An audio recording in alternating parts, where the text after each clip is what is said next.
Hola, hola, mis queridos hermanos, bienvenidos al estudio de la lección de la escuela sabática. Estamos en la última lección de este trimestre maravilloso en el que hemos estudiado temas en el Evangelio de Juan. Y mi querido hermano, esta última lección lleva por título Epílogo, conocer a Jesús y su palabra. Y sin duda será una preciosa oportunidad de conocer mejor la palabra de Dios. Así que bienvenido, te animo para que puedas compartir este video, darle like. Cuanto más likes tenemos en este video, más se va a reproducir para que otras personas sean también beneficiadas con el estudio de la palabra de Dios.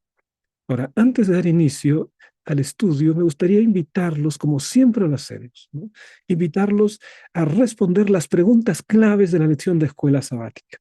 Mi querido hermano, puedes escanear este código QR y vas a acceder en el Kahoot a 5 preguntas claves que sin duda van a consolidar el aprendizaje de la lección de la escuela sabática.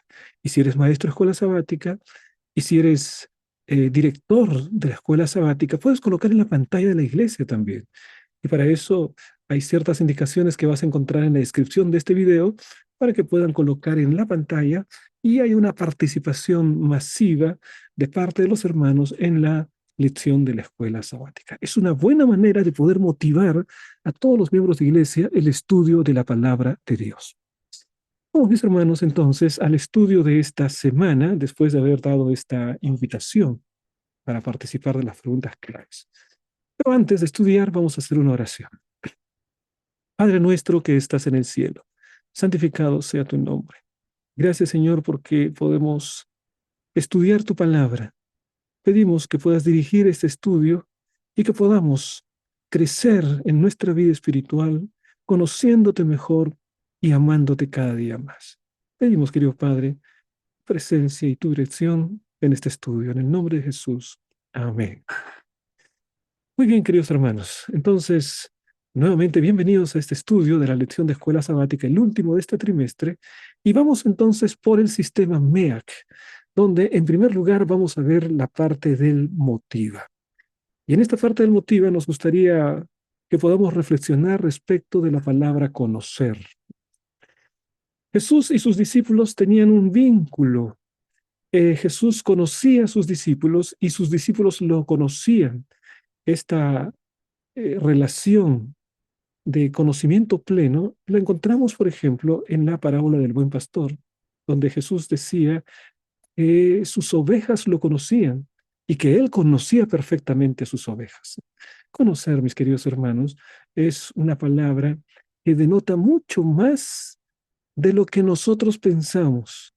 En la Biblia, la palabra conocer es mucho más abarcante que simplemente reunirse con una persona o saber superficialmente sobre un determinado tema. No, conocer tiene un significado mucho más profundo y de eso nosotros vamos a estudiar en esta primera parte del Motiva. Veamos algunos textos donde aparece la palabra conocer. Por ejemplo, en Salmo 105, versículo 1. Alabad a Jehová, invocad su nombre, dad a conocer sus obras en los pueblos. Allí aparece la palabra conocer, que significaría proclamar, ¿no? Que los demás pueblos conozcan las obras del Señor. Esta es una misión que Dios ha dado a cada uno de sus hijos, dar a conocer sus obras entre los pueblos de la tierra. Vamos a ver otro versículo donde aparece la palabra conocer. Génesis capítulo 4, versículo 1. Conoció Adán a su mujer Eva, la cual concibió y dio a luz a Caín, y dijo, por voluntad de Jehová he adquirido varón. Aquí aparece la palabra conocer, pero esta palabra, que es la misma que se utiliza en el anterior versículo, tiene un significado diferente.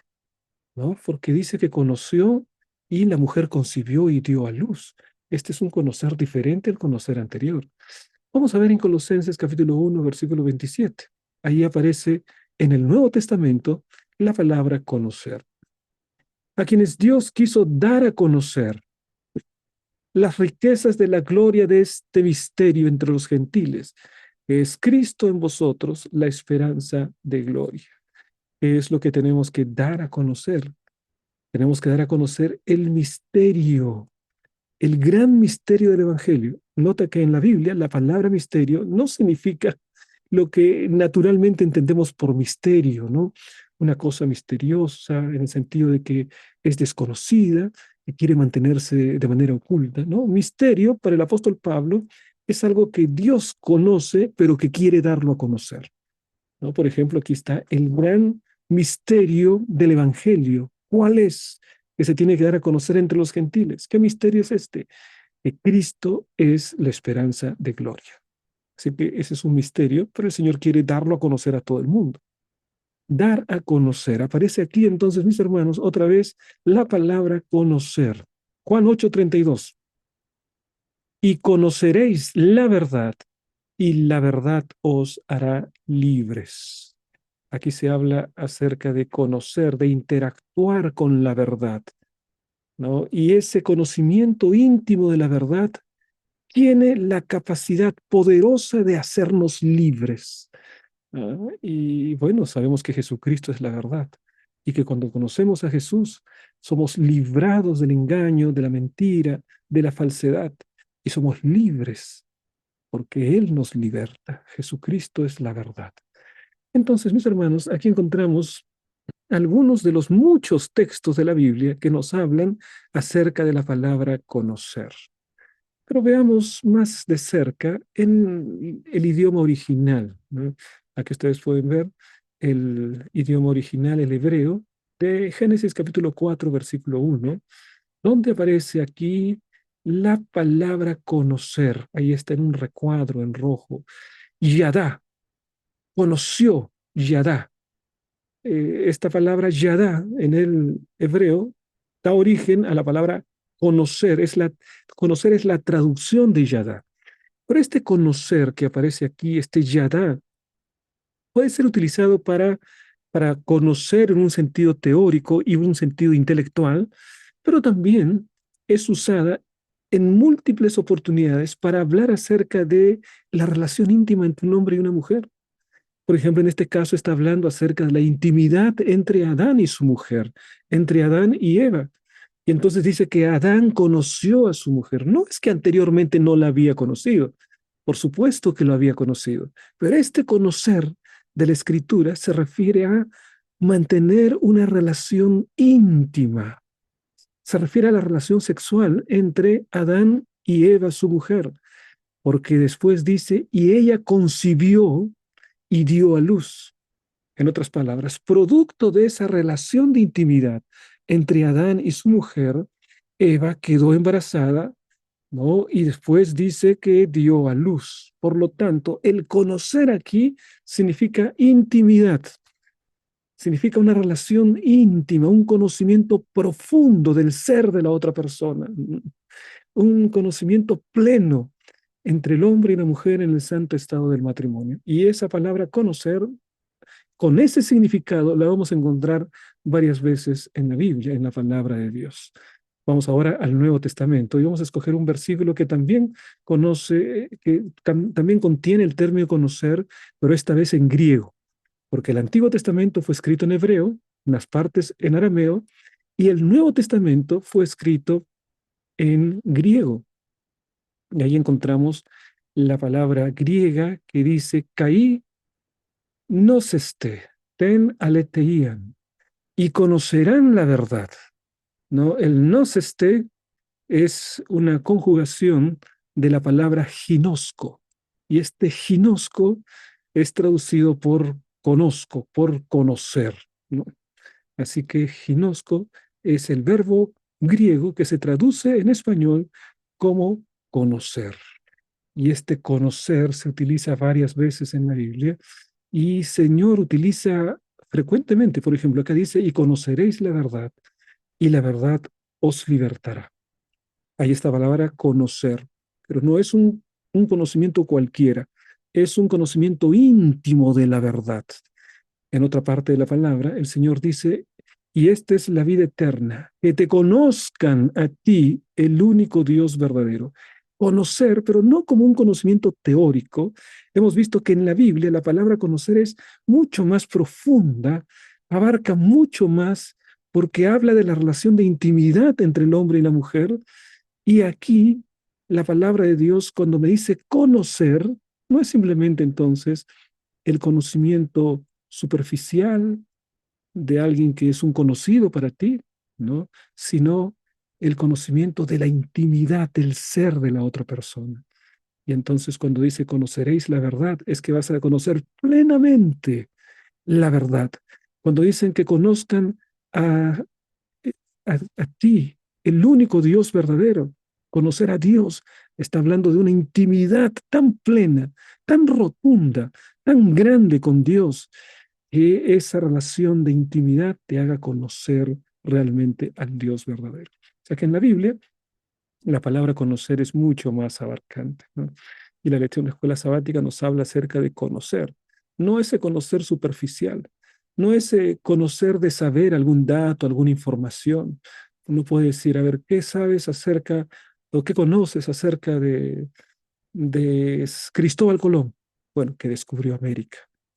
Bueno, ese conocer es un dato que tú tienes, ¿no? Pero en la Biblia conocer es que tú hayas estado junto con Cristóbal Colón, ¿no? Hayas conversado plenamente con él, conozcas su nombre, conozcas su abuelito, hayas conversado. Eso es imposible, ¿no es verdad? Porque está muerto. Bueno, pero en el caso de Dios es posible porque está vivo. Y puedes, mi querido hermano, conocer a Dios y conocer a Jesucristo y conocer al Espíritu Santo, porque Dios está vivo y podemos conocerlo en la intimidad y ese es el deseo que Él tiene. Por lo tanto, mis hermanos, en la Biblia la palabra conocer llega a ser mucho más abarcante. Cuando la Biblia habla acerca de conocer a Dios, de conocer al único Dios verdadero, de conocer la verdad, la Biblia está diciendo tener relación personal con Dios, tener relación personal con la verdad, tener una relación de intimidad, contarle aquello que no te atreverías a contarle a nadie, tener una transformación plena, eso es lo que produce el acto mismo de conocer. Dice la palabra que Adán conoce a su mujer y ella concibe y después da a luz un hijo. Es decir, producto de esa relación íntima, ella queda embarazada. Bueno, nosotros de alguna manera, cuando entramos en una relación de intimidad con el Señor, entre comillas, ¿no? Quedamos embarazados, entre comillas, por supuesto, no estamos hablando simbólicamente. Quiere decir que el Señor coloca su Santo Espíritu en nosotros, que nos transforma día a día, producto de esa relación con nuestro Dios. Ahora, conocer implica obediencia, conocer implica sabiduría y discernimiento. Así que es mucho más abarcante la palabra conocer que aquello que nosotros normalmente pensamos que significa conocer.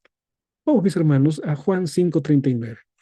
Ustedes escudriñan las escrituras porque piensan que en ellas tienen la vida eterna. Ellas testifican de mí. Esa es la declaración de Jesús que se encuentra en Juan 5:39. Las escrituras es una de las herramientas poderosas de las que disponemos nosotros los cristianos para mantener una relación con Jesús, para conocerlo, para poder relacionarnos con Él de una manera íntima en la lectura de su palabra. Lo contemplamos en la belleza de su carácter. Vamos, mis hermanos, entonces a la lección de escuela sabática. Y en esta primera parte veamos el encuentro en Galilea. ¿En qué consiste este tema del encuentro en Galilea? Bueno, estamos yendo al capítulo 21, último capítulo del libro de Juan que hemos estudiado durante este trimestre.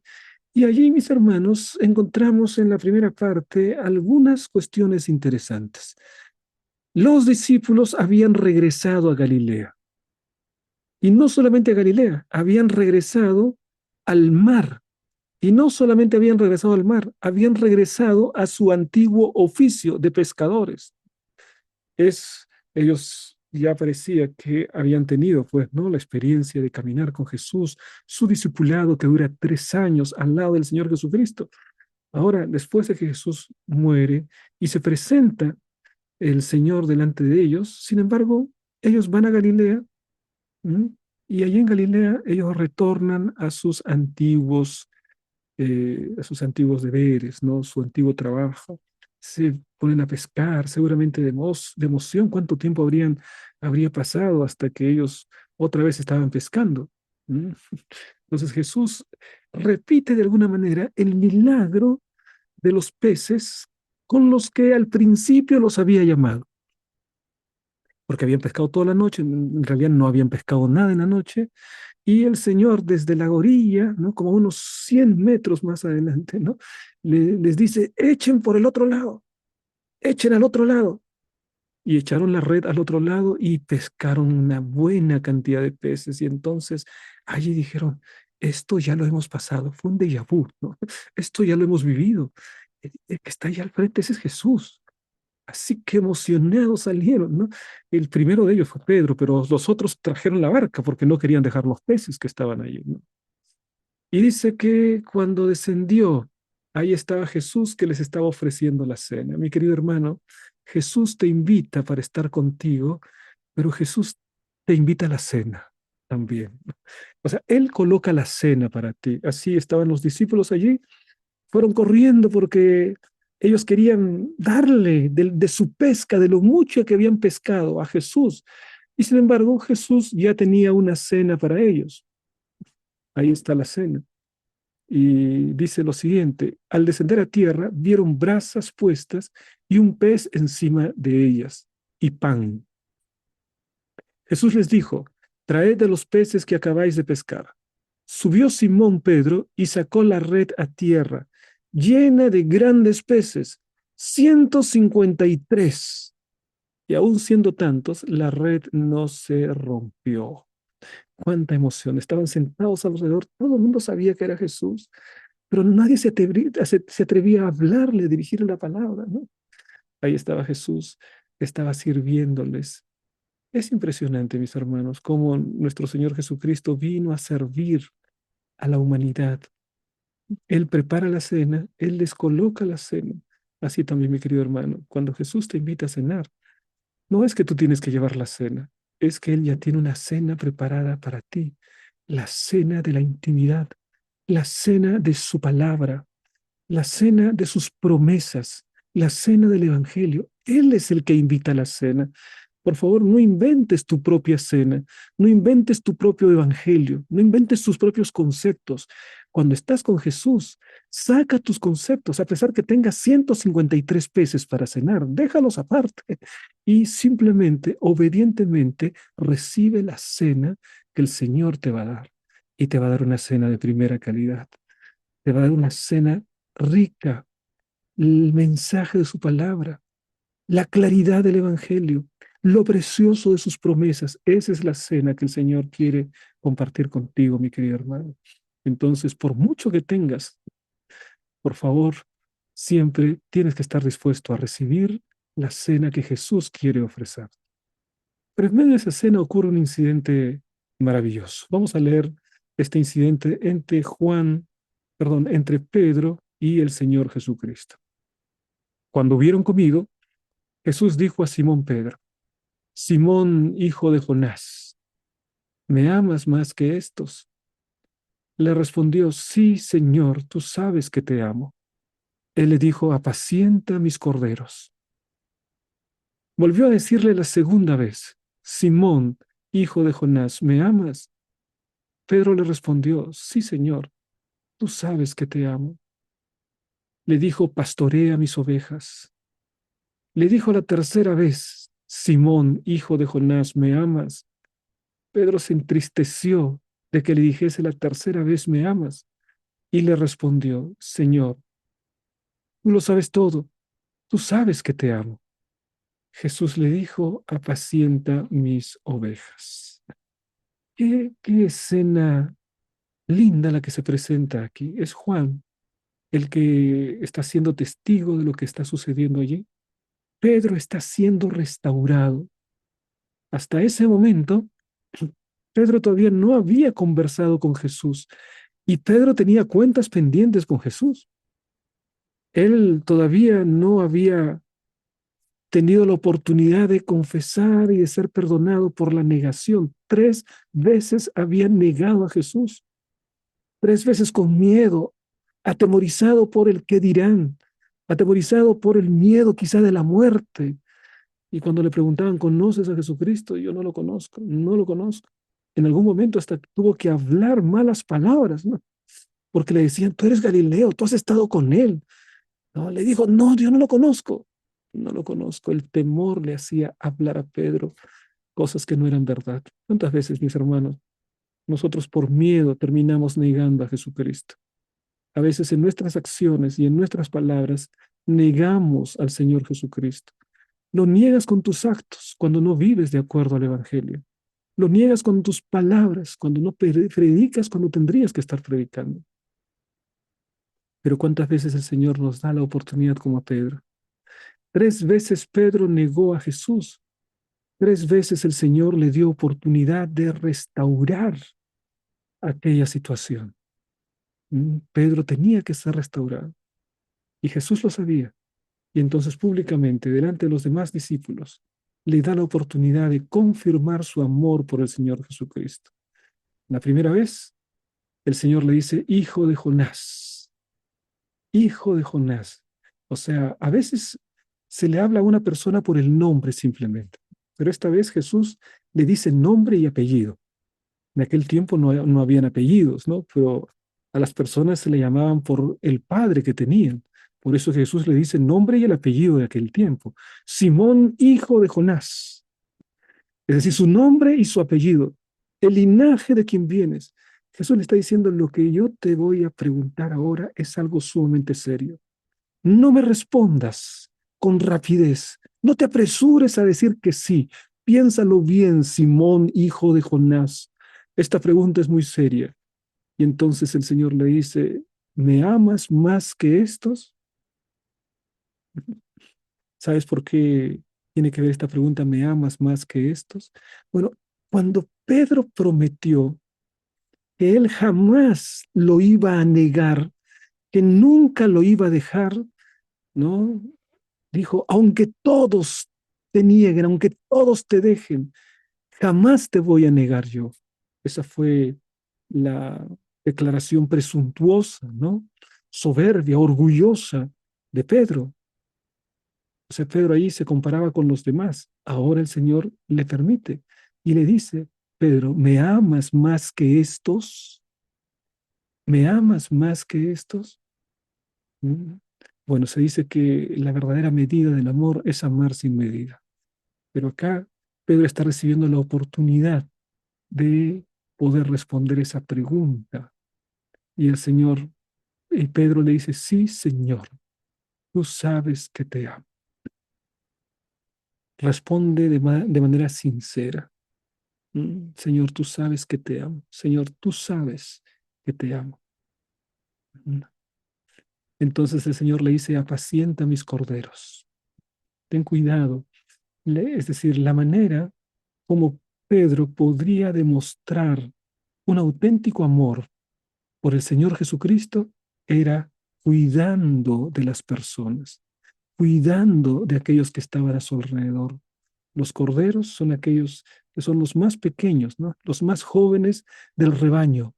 Y entonces el Señor está diciendo, ten cuidado de los más jóvenes del rebaño, ten cuidado de aquellos que tienen menos experiencia en las cosas espirituales, apaciéntalos, cuídalos. Cuidando a la iglesia, demostramos nuestro amor por el Señor Jesucristo. Cuidando a aquellos que están en crecimiento en su vida espiritual, aquellos que están empezando. Cuidando de ellos es que demostramos nuestro amor por el Señor Jesucristo. Tú sabes que te amo. La segunda vez le pregunta, otra vez, Simón, hijo de Jonás, ¿me amas? Tú sabes que te amo. Pastorea mis ovejas. Bueno, los corderos son los más pequeños, ¿no? Los que tienen menos experiencia dentro de la grey del Señor. Pero ahora le dice, cuida de las ovejas. Entonces, no solamente de los corderos, quiero ampliar tu responsabilidad también de las ovejas. Y el Señor le dice por tercera vez, Simón, hijo de Jonás, ¿me amas? Allí sí Pedro se entristeció porque le estaba preguntando por tercera vez, ¿será, Señor, que no me estás creyendo? Señor, sí, yo he fallado, Señor, pero en lo profundo de mi corazón siempre te amé. Siempre desde el momento que empecé a seguirte, Señor, yo te he amado, así que, Señor, tú sabes todo, tú sabes que te amo.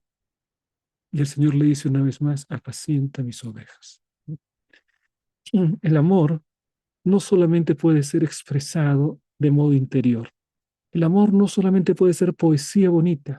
El amor no puede ser únicamente palabra bonita. El amor tiene que demostrarse en los hechos prácticos de la vida. El Señor le dice, ¿me amas? Entonces apacienta, entonces cuida. Si me amas a mí, vas a amar a mi iglesia. Si me amas a mí, vas a amar al prójimo, vas a amar a los que están a tu lado. Entonces cuídalos. Querido hermano, aquel que siente amor por Jesucristo, siente amor por las almas.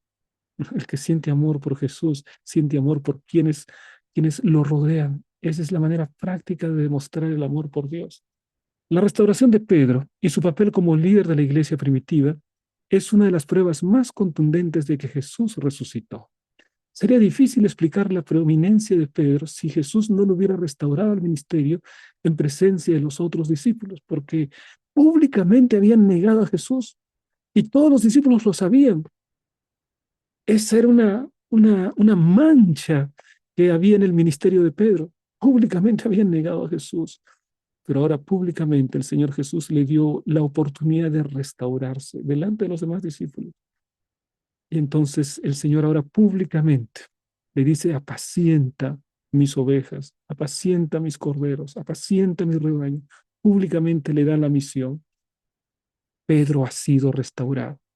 Y la señal de su restauración es que el Señor lo envía para cuidar de su rebaño. Qué maestro maravilloso el Señor Jesucristo. Vamos, mis hermanos, a la siguiente parte, mantener los ojos en Jesús. Miren ustedes cómo la conversación entre Jesús y Pedro estaba muy bonita. Ellos estaban hablando desde el corazón y Pedro le abría el corazón y le decía, Señor, mira mi corazón. Señor, tú conoces todas las cosas. Mi amor es sincero, mi amor es real. Y entonces Jesús está conversando con Pedro, ¿no? Y ahí Jesús le dice la manera como iría a morir Pedro, ¿no? Irás donde no querrás ir, pero de esta manera me glorificarás, de esta manera entregarás tu vida en mi nombre. Así que sí realmente estarás plenamente restaurado. Y entonces Jesús le está diciendo que finalmente Pedro, él tenía que entregar su vida completa y ese iba a ser su destino por la causa de la predicación del Evangelio, por amor a Jesucristo. Ahora, Pedro mira a un costado y de pronto encuentra a Juan, ¿no? Que Juan siempre estaba donde estaba Jesús, lo estaba siguiendo siempre. Y veamos lo que dice la palabra de Dios. Volviéndose Pedro, vio que le seguía el discípulo a quien amaba Jesús, el mismo que en la cena se había recostado al lado de él y le había dicho, Señor, ¿quién es el que te ha de entregar?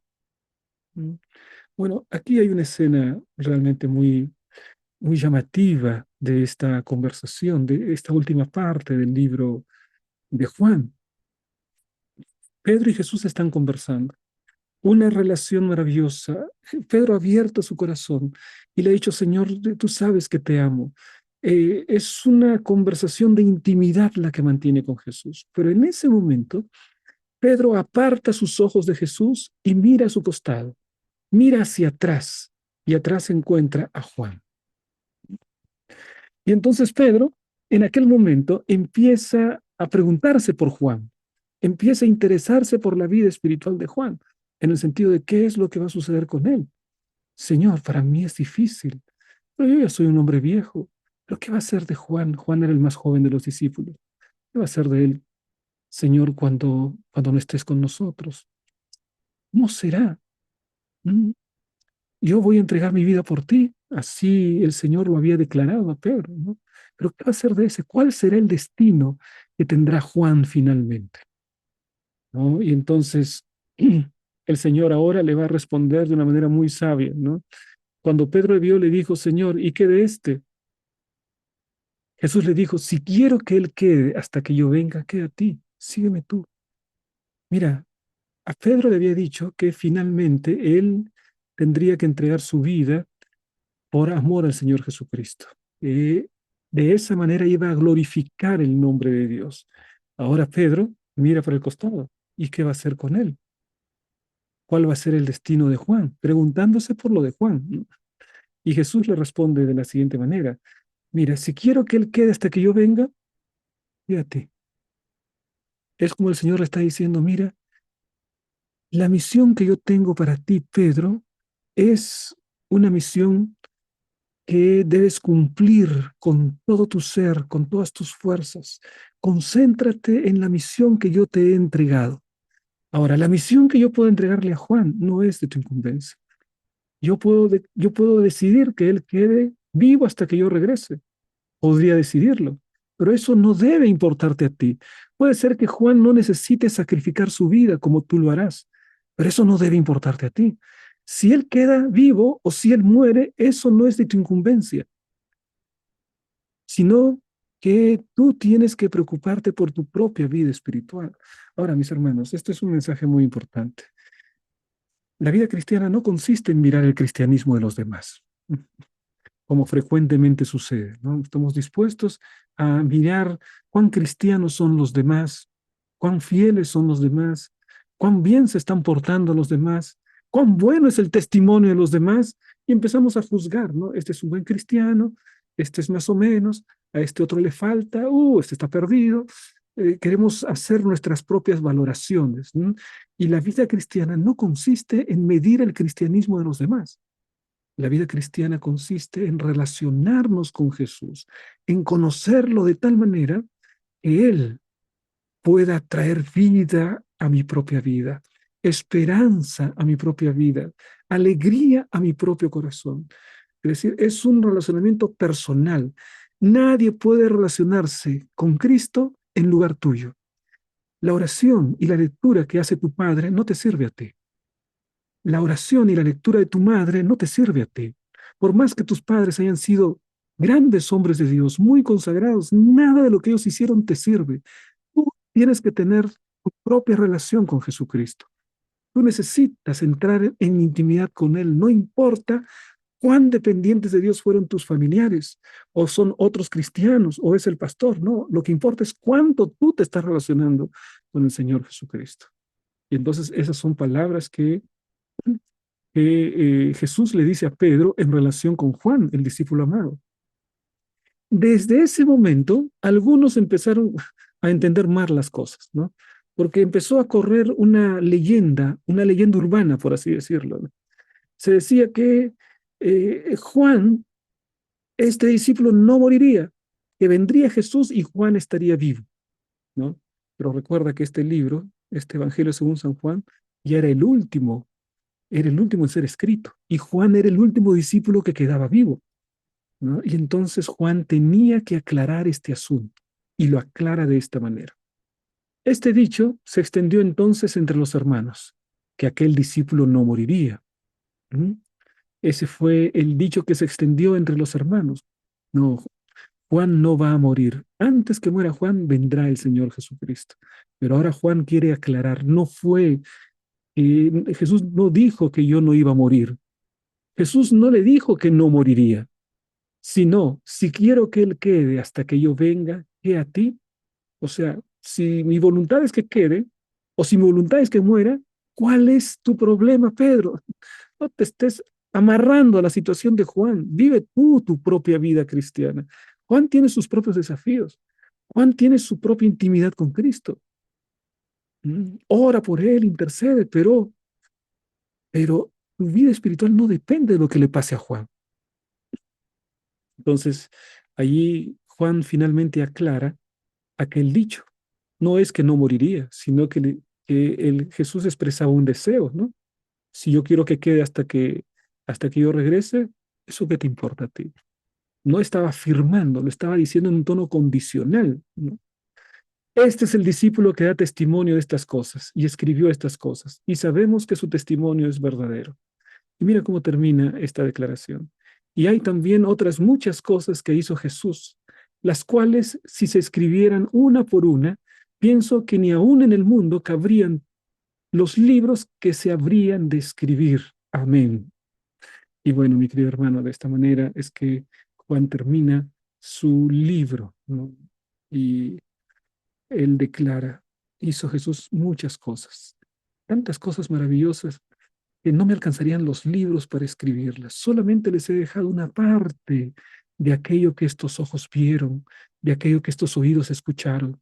Pero una cosa ten en cuenta, el testimonio que te estoy dando es un testimonio verdadero. No ha faltado nada, no estoy mintiendo en nada, simplemente estoy transmitiendo aquello que he visto. Este testimonio es verdadero. De esa manera, mis hermanos, Juan confirma todo aquello que ha escrito en su libro, en el Evangelio. Y dicen, y ni siquiera he escrito todo, ¿no? He escrito apenas una parte, porque si me dedico a escribir todo, no alcanzarían los libros. Bueno, mis hermanos, algún día en la patria celestial conoceremos toda la historia, ¿no? Podremos conversar con los discípulos, quizá, quién sabe, con Juan mismo, ¿no? ¿Cuáles fueron esas cosas que no escribiste, Juan? ¿Qué otras cosas no están en el Evangelio? ¿Qué otras palabras? ¿Qué otras parábolas? Cuéntame, Juan. Cuéntame acerca de otros milagros de Jesús. Cuéntame, quiero saber de las conversaciones que ustedes, discípulos, tenían con Jesús. Qué maravillosa esta conversación de Pedro y de Juan. Háblame de otras conversaciones. Háblame de conversaciones que Jesús tuvo contigo. Habla de mucho más. Y Juan me diría, oh, ¿quieres saber realmente? Posiblemente me diría Juan, yo sí quiero saber, le respondería, ¿no? Realmente tienes tiempo y ahí podrías decir con todo el corazón, Juan, tengo todo el tiempo del mundo para escucharte. Y nos podríamos sentar y Juan estaría contando y contando todas aquellas cosas que no escribió finalmente. Bueno, mis hermanos, de esta manera nosotros llegamos a este comentario de la lección. La idea de centrarnos en Jesús en lugar de hacerlo en otras personas es una poderosa introducción al resto de la lección de esta semana. Solo Jesús es nuestro Salvador. Inevitablemente la gente te decepcionará y tal vez incluso te lastime. ¿No? ¿Cuántas veces como seres humanos hemos sido decepcionados por otros seres humanos? ¿Cuántas veces hemos sido decepcionados por nuestra propia actitud? Nos hemos decepcionado de nosotros mismos. Bueno, dice la palabra, maldito el hombre que confía en el hombre. Solo Dios es digno de toda confianza. Por favor, mi hermano, la vida cristiana no consiste en ver al pastor y su vida espiritual. Él no es tu modelo, mi hermano. Ni es tu modelo el anciano de iglesia, ni cualquier otra persona. El modelo es el Señor Jesucristo, nuestro único y suficiente Salvador. Ahora, en la palabra de Dios se habla acerca de este contraste entre la luz y la oscuridad. ¿Mm? Veamos, en primer lugar, cómo en la Biblia, en varias oportunidades, se habla acerca de la luz como como un símbolo de la verdad y como un símbolo de Dios y como un símbolo de la bondad de las cosas buenas y la oscuridad como un símbolo de la maldad y de Satanás. Vamos a ver Juan capítulo 1, versículos 4 y 5. En él estaba la vida y la vida era la luz de los hombres. La luz en las tinieblas resplandece y las tinieblas no prevalecieron contra ella. Ahí está identificando a Jesús con la luz y está oponiéndose a la fuerza de la luz a las tinieblas. La luz y las tinieblas, la lucha entre la luz y las tinieblas no prevalecen contra la luz. Este es un hermoso símbolo acerca del gran conflicto. Jesús es la luz, Satanás es la oscuridad. Satanás jamás puede prevalecer contra Cristo. Cristo ya alcanzó la victoria, así como las tinieblas jamás pueden prevalecer contra la luz. Basta que un rayito de luz se encienda para que ilumine toda la habitación. Basta que un pequeño cerillo se encienda para que puedas discernir en medio de la oscuridad. La luz es la que prevalece contra las tinieblas. En Juan 3:19, y esta es la condenación, que la luz vino al mundo y los hombres amaron más las tinieblas que la luz porque sus obras eran malas. La luz viene al mundo, tristemente, los hombres aman más las tinieblas que la luz. Esta es la historia que cuenta la palabra de Dios. A los suyos vino y los suyos no lo recibieron. Jesús vino como la luz verdadera y los hombres prefirieron vivir en las tinieblas. Pero esta luz es una luz insistente, ¿no? Es una luz que te busca, que quiere iluminar. Mi querido hermano, si tu corazón está en tinieblas, ¿no? Si tus ojos solo pueden, ojos espirituales solo ven cosas tenebrosas, no hay esperanza, todo está triste, no hay ninguna alegría de la vida.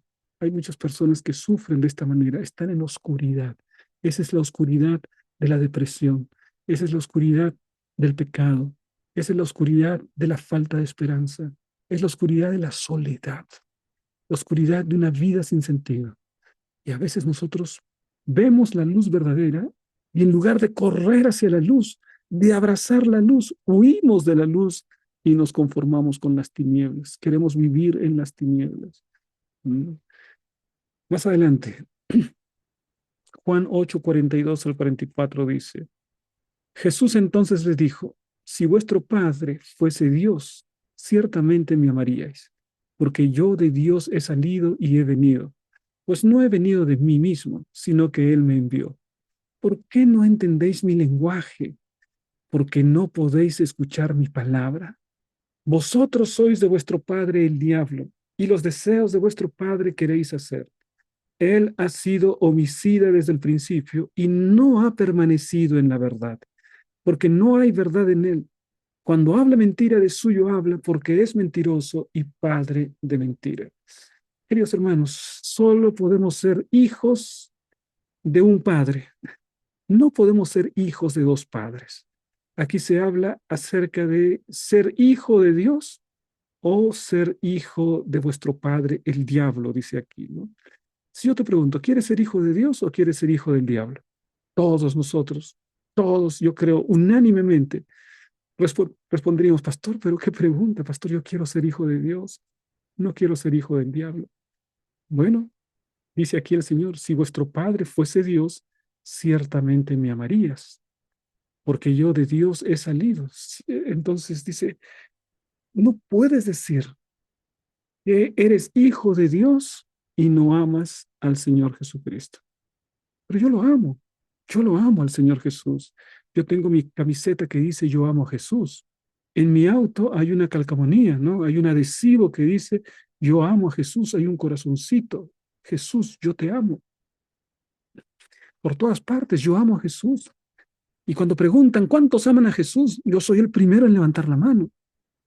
¿Qué significa amar a Jesús? Mi querido hermano, amar a Jesús. Amar a Jesús significa aprender a tener una relación de intimidad, conocerlo en la intimidad de la cena, conocerlo en la intimidad del relacionamiento, de la palabra, de la oración, ¿no? Conocerlo abriéndole el corazón a él, así como Pedro le abrió el corazón, ¿no? Y el Señor le preguntó, ¿me amas? Y Pedro le decía, tú sabes, Señor, tú puedes ver mi corazón, aquí está, yo te amo. Y el Señor no niega, el Señor no le dice, no, tú no me amas en verdad, no. El Señor veía el corazón de Pedro y sabía que realmente había amor en el corazón de Pedro. Así, mis queridos hermanos, ¿qué puede ver Jesús cuando mira a nuestro corazón? Te pregunto, ¿qué puede ver Jesús cuando mira a tu corazón? ¿Ve que hay amor real? ¿O ve que hay egoísmo? ¿Ve que hay orgullo? ¿Ve que hay soberbia? ¿Ve que hay autosuficiencia? Todas esas cosas son cosas que nos separan de Jesús. Y debemos decirle, Señor, muero, Señor. Permíteme que muera. Quiero morir a este viejo hombre, Señor. Y quiero que coloques en mi vida un corazón capaz de amar. Y el Señor viene y hace este milagro. De lo contrario, si no permitimos eso, entonces somos de nuestro padre el diablo. Cosa terrible, ¿no? Y es por eso que las cosas del diablo queremos hacer. ¿Sabes cuál es la señal de que pertenecemos al diablo? Cuando queremos hacer las cosas del diablo, cuando queremos mentir, cuando queremos expresar soberbia, orgullo, vanidad, lujuria. Cuando tenemos todo eso en el corazón, entonces estamos demostrando que somos hijos del diablo. Y dice el Señor, los deseos de vuestro padre queréis hacer. No hay verdad en él. Él es mentiroso, padre de mentira. ¿Mm? Así que somos llamados, mis hermanos, a encontrar transformación en el relacionamiento con Cristo. Si no tenemos cuidado y no nos rendimos en fe y obediencia a Dios, corremos el peligro de hacer lo mismo. Es decir, leer el texto basándonos únicamente en nuestros propios deseos y perspectivas, un error mucho más factible de lo que creemos. Vamos a la palabra de Dios y simplemente encontramos o buscamos aquello que nos gusta y dejamos de lado aquello que no nos gusta.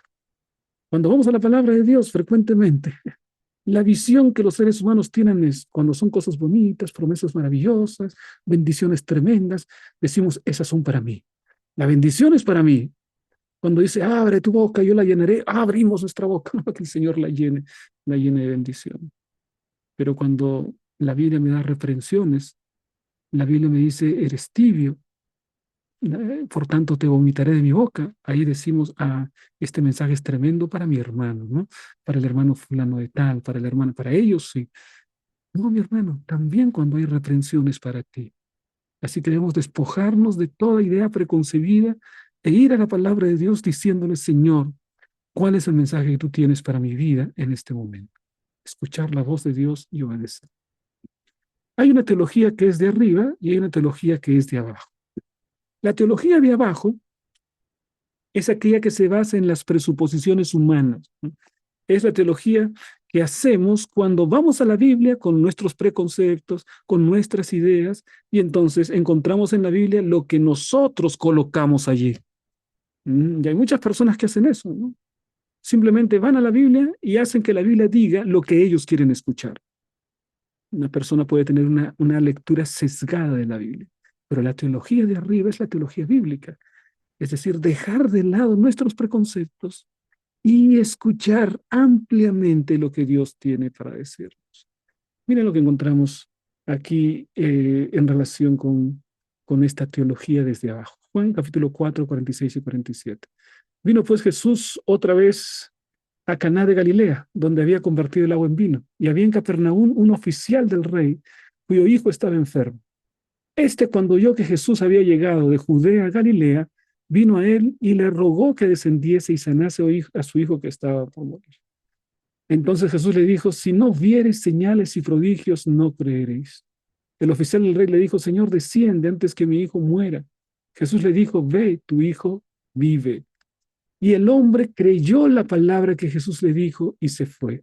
Y bueno, es interesante cómo aquí esta persona solamente cuando notó que su hija estaba enfermo y a punto de morir, en aquel momento buscó al Señor Jesucristo. ¿Mm? Esta es una teología desde abajo, ¿no? Esta es la teología de la necesidad humana, pero no podemos quedarnos en eso. Nos puede llevar a Jesús, pero no nos transforma. La teología desde arriba es la que se doblega, la que cree. La palabra de Dios nos dice que finalmente este hombre vio cuando llegó que su hijo estaba vivo. ¿Mm? Y entonces sus siervos salieron a recibirlos. Y él preguntó, ¿a qué hora? ¿A qué hora mi hijo dejó la fiebre? El padre entonces entendió, le dijeron, ayer a las 7 le dejó la fiebre. El padre entonces entendió que aquella era la hora en que Jesús le había dicho, tu hijo vive. Y creyó él con toda su casa. Esta segunda señal hizo Jesús cuando fue de Judea a Galilea. Bien, escuchar la palabra de Dios, mi hermano, es más que una ingestión pasiva de información. Significa hacer la voluntad de Dios como respuesta activa al hecho de escucharlo.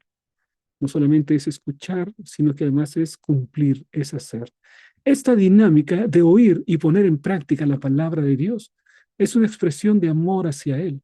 El que me ama guardará mi palabra y mi Padre lo amará y vendremos a Él y habitaremos con Él. El que me ama guardará mi palabra. Es decir, no puedes decir que amas a Jesús y sin embargo no tienes relación con su palabra. No obedeces su palabra. Si me amáis, guardad mis mandamientos. El que me ama guardará mi palabra. Hay una relación estrecha entre la teoría y la práctica. Entonces, eso es el verdadero cristianismo. Y el Señor finalmente nos invita a que podamos permanecer en Él. Juan capítulo 15 es el capítulo en el que Jesús enfatiza la importancia de permanecer en Él. Miren, yo soy la vid verdadera y mi Padre es el labrador. ¿Mm? Todo pámpano que en mí no lleva fruto lo quitará, y todo aquel que lleva fruto lo limpiará para que lleve más fruto. Ya vosotros estáis limpios por la palabra que os he hablado. El Señor está comparando la vid verdadera y las ramas somos nosotros, los discípulos de Jesús. Y entonces el Señor está diciendo, permanece en mí y yo en vosotros, y entonces vas a llevar mucho fruto. El pámpano no puede llevar fruto por sí mismo. Vamos a ver, si una de las ramas es cortada de la vid, ¿esas ramas van a dar fruto o no? Por mucho que se esfuercen, por mucho que vayan a clases de dar fruto, por mucho que se esfuercen teóricamente, no va a dar fruto. ¿Qué es lo que tiene que hacer una rama para poder producir fruto? Estar pegado al tronco, estar pegado a la vid verdadera. Y entonces allí la savia, los minerales, los nutrientes harán que finalmente esa rama lleve mucho fruto. Pero si está separada, por mucho deseo que tenga la rama de tener fruto, no tendrá fruto. Mira este ejemplo extraído del mundo natural. Querido hermano, para que tengas fruto, necesitas permanecer en Jesús. Y tú preguntas, pastor, ¿y cuál es el fruto que Jesús espera de mí? Bueno, se trata del fruto del Espíritu. Amor, gozo, paz, paciencia, benignidad, bondad, fe, dominio propio. Todo eso es el fruto del Espíritu. Es la transformación, es el hecho de poder tener paz en un mundo de violencia, en un mundo que se cae a pedazos por su incredulidad, en un mundo de oscuridad. Tienes la luz interior del Espíritu del Señor, el fruto. Eres capaz de poder tener dominio propio, paz, de tener gozo, porque el Señor transforma tu corazón, de tener felicidad, porque el Señor transforma tu corazón. Yo soy la vid, vosotros los pámpanos.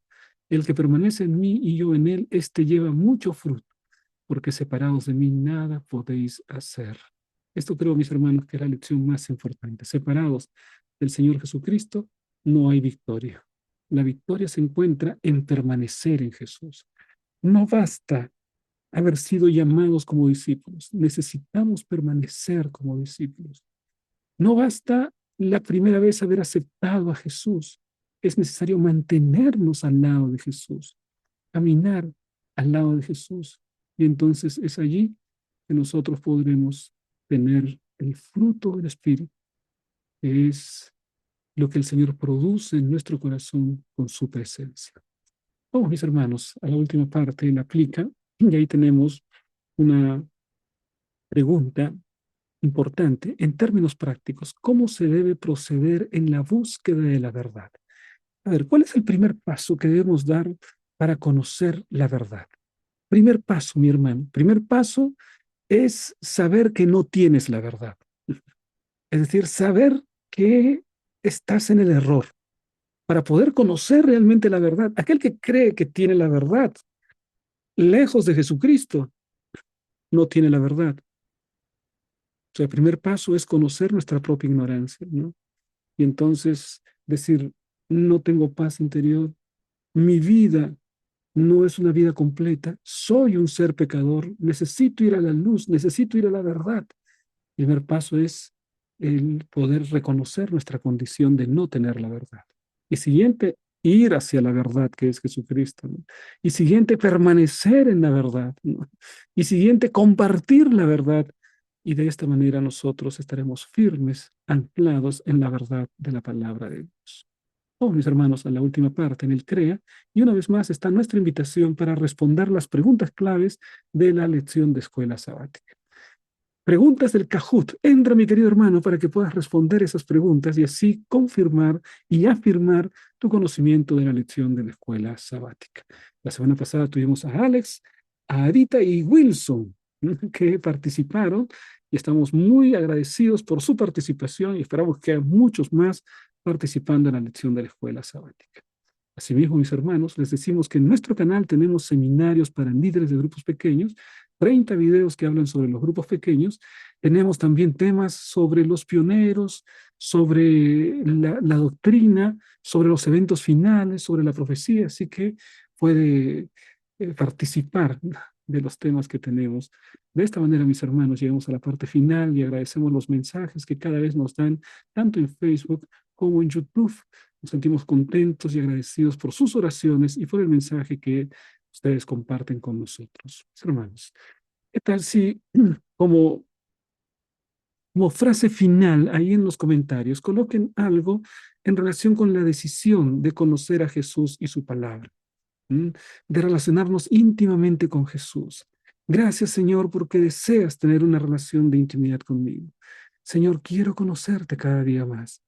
Señor, quiero guardar tu palabra para poder de esta manera conocerte mejor. Creo que son propósitos preciosos para poder llevar adelante en nuestra vida. Vamos, mis hermanos, con esta última lección de esta semana.